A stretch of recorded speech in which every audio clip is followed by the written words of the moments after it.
ඉතින් මෙන්න මේ විදිහට වගේ කම්පම් බලංගොඩ නගරයේ ඉතින් ඇත්තටම අද බස් එක යන කාලවලදී නිරන්තර දින කාලෙදී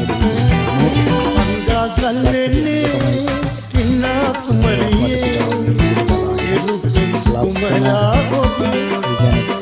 සෝවා සංගතේ විඳගෙන යන්න පුළුවන් අපිට කඳුරේ පසු කරන එන්නමා කුමාරි අංගගල්ලෙන්නේ කිනා කුමරියේ කුමලා ගාස්වර කඳුරේ පසු කරන